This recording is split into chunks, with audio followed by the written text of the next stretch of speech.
ગુજરાતી ફિલ્મના સુપરસ્ટાર કલાકાર વિક્રમ ઠાકોર દ્વારા થરાદ, વાવ, સુઈગામ તાલુકાની ગૌશાળાઓમાં ઘાસચારો અપાયો। મોરીખા ગૌશાળા, ઉચપા ગૌશાળા, મીરવાડા ગૌશાળા, તીર્થગામ ગૌશાળા સહિતની વિવિધ ગૌશાળાઓમાં ગાયો માટે લીલો ઘાસચારો આપવામાં આવ્યો હતો। વિક્રમ ઠાકોરે થરાદના નવા રામજી મંદિર ખાતે શ્રીરામ ભગવાનના દર્શન કરી ધન્યતા અનુભવી હતી, જેમાં શ્રી રામ સેવા સમિતિના પ્રમુખ જગદીશસિંહ પરમાર સહિત સમિતિ દ્વારા વિક્રમ ઠાકોરને રામ ભગવાનની પ્રતિમા અને ખેસ પહેરાવી સન્માન કરવામાં આવ્યું હતું।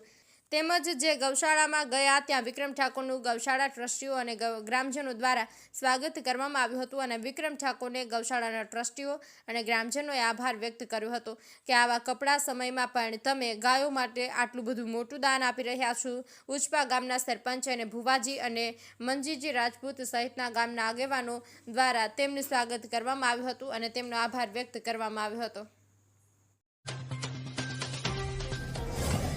થરાદ કોંગ્રેસ સમિતિએ પૂર પીડિતોની ચિંતા વ્યક્ત કરી। અસરગ્રસ્ત થયાને 13 દિવસ વીતી ગયા છતાં સહાય નથી મળી। તાત્કાલિક સર્વે કરી પીડિતોને સહાયની મળે તેવી કોંગ્રેસ સમિતિએ માંગ કરી છે। થરાદ કોંગ્રેસ સમિતિએ જણાવ્યું કે તાજેતરમાં થયેલા પૂરના કારણે નુકસાન અંગે ગંભીર ચિંતા વ્યક્ત કરી છે। સમિતિએ જણાવ્યું હતું કે પૂરગ્રસ્ત વિસ્તારોમાં જાનમાલ, ઘરવખરી, પાક અને જમીનના મોટા પાયે નુકસાન થયા હોવા છતાં સરકાર તરફથી હજુ સુધી કોઈ પણ પ્રકારની સહાય પૂરી પાડવામાં આવી નથી।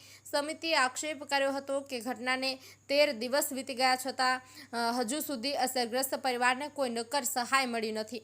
કેટલાક વિસ્તારોમાં પરિવારોના પાક અને જમીન ધોવાઈ ગયા છે તો કેટલાકના ઘર અને ઘરવખરી પણ નષ્ટ થઈ ગયા છે। કોંગ્રેસ સમિતિએ તંત્ર અને સરકારના કાન ખોલવા માંગણી કરી છે અને તાત્કાલિક અસરગ્રસ્ત વિસ્તારોમાં સચોટ સર્વે કરી ખરેખર પીડિતોની યોગ્ય સહાય ચૂકવવા માંગ ઉઠાવી છે। ભારે વરસાદ અને વાવાઝોડાને આજે લગભગ 13 દિવસ થઈ ગયા છે। હજી સુધી તંત્ર દ્વારા કોઈ પણ સહાયનું ઠેકાણું નથી। હજુ કેશ ડોલ મળી નથી, ઘરવખરી મળી નથી, પાક ધોવાણ મળ્યું નથી કે જમીન ધોવાણ મળ્યું નથી। તો અમારી સરકારશ્રીને અને એના તંત્રને એક વિનંતી છે કે જલ્દીમાં જલ્દી આવતીકાલે કેશ ડોલ આપવામાં આવે।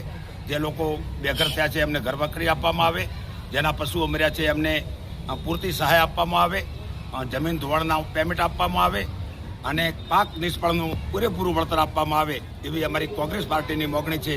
હજુ સુધી 13 દિવસે પણ ઠેર ઠેર ભરાયેલા પાણી પડ્યા છે, જળબંબાકાર જેવી સ્થિતિ છે। જો 12-15 દિવસ પાણી એક જગ્યાએ પીડ્યું રહે તો મચ્છરોનો ઉપદ્રવ થવાનો પૂરેપૂરો ભય છે।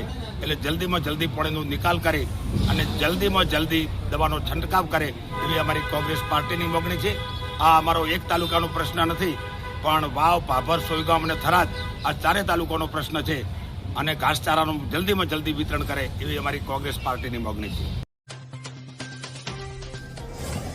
બનાસ ડેરીની ચૂંટણીને લઈને ભાજપના દિગ્ગજો મેદાને પૂર્વ કેન્દ્રીય મંત્રી હરી ચૌધરી ઉમેદવારી ફોર્મ ભરવા પહોંચ્યા હતા। કલેક્ટર કચેરીએ પોતાના સમર્થકો સાથે 12:39 વિજય મુહૂર્ત પર કલેક્ટર કચેરી ખાતે હરી ચૌધરી પહોંચી ઉમેદવારી ફોર્મ ભર્યું હતું। 10 ઓક્ટોબર બનાસ ડેરીના 16 ડિરેક્ટરો માટે યોજાવાની છે ચૂંટણી। પાલનપુર બેઠક પરથી હરી ચૌધરીએ ભર્યું પોતાનું ઉમેદવારી ફોર્મ। બનાસ ડેરીની ચૂંટણીમાં ભાજપ સામે જ ભાજપના દિગ્ગજો આવે તેવી સ્થિતિ। આજે બનાસ ડેરીની નિયામક મંડળની ચૂંટણીમાં પાલનપુર વિભાગમાંથી ડાયરેક્ટર તરીકે ચૂંટાવા માટે મેં મારું ફોર્મ રજૂ કર્યું છે। પાલનપુર તાલુકાના પશુપાલકો, સભાસદો એમના આશીર્વાદથી મેં આજે ફોર્મ ભર્યું છે।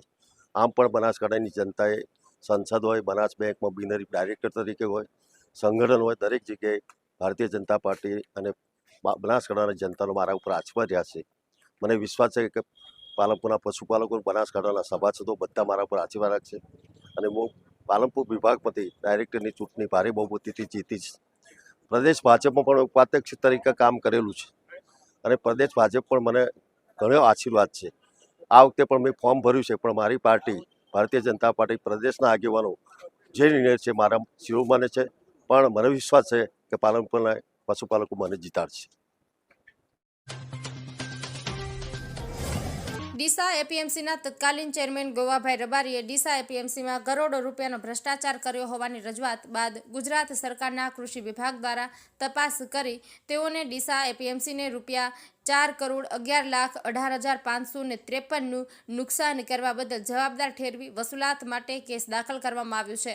જેથી કોર્ટ દ્વારા પણ રકમની વસૂલાત માટે સરકાર તરફી હુકમ કરાયો હતો અને પરંતુ ગોવાભાઈ રબારીએ હાઈકોર્ટ બાદ સુપ્રીમ કોર્ટનો સહારો લઈ કેસ કાઢી નાખવા માટે ધમપછાડા કર્યા હતા, પરંતુ સુપ્રીમ કોર્ટ દ્વારા કેસ પુનઃ ચલાવવા માટે હુકમ કરતા ગોવાભાઈ રબારીની મુશ્કેલીમાં વધારો થયો હતો। જો કે જેના ઉપર કરોડોનો ભ્રષ્ટાચારનો આરોપ થયેલો છે તે સમયના કોંગ્રેસના આગેવાન ગોવાભાઈ રબારીએ 2 વર્ષ અગાઉ ભાજપમાં જોડાયા હતા અને ત્યારબાદ તેઓની સામે સરકાર દ્વારા દાખલ કરવામાં આવેલા દાવો પરત ખેંચવા માટે રાજકીય વગનો ઉપયોગ કરી સરકાર દ્વારા દાવો પરત ખેંચવા માટે ડીસા કોર્ટમાં લેખિત રજૂઆત કરવામાં આવી હતી। વાવ સુઈગામના લોકોને વધુ સમય પાણી અને કાદવમાં રહેતા પગની આંગળીઓમાં ફૂગનો ચેપ લાગ્યો છે। જિલ્લા એપિડેમિયોલોજિસ્ટ ભારમલ પટેલે દિવ્ય ભાસ્કરને જણાવ્યું હતું કે બનાસકાંઠા જિલ્લાના સરહદે આવેલા વાવ સુઈગામ ભાભર અને થરાદના 6 થી 8 સપ્ટેમ્બર 2025 દરમિયાન 33 કલાકમાં 16 ઇંચ વરસાદ પડ્યો હતો, જેના કારણે ત્રણેય તાલુકાના ખેતરો અને મોટા ભાગના ગામોમાં પાણી ભરાઈ ગયા છે, જે પાણી આજે 15 દિવસે પણ ભરાયેલા છે। આવી સ્થિતિમાં ખાસ કરીને લોકો પાણી અને કીચડમાં ચાલી રહ્યા હોય પગની આંગળીઓમાં ચેપ લાગવાના કેસ વધ્યા છે। આ ઉપરાંત ઈજા, સર્પદંશ, પાણીજન્ય રોગ અને વાહકજન્ય રોગના કેસ સામે આવ્યા છે।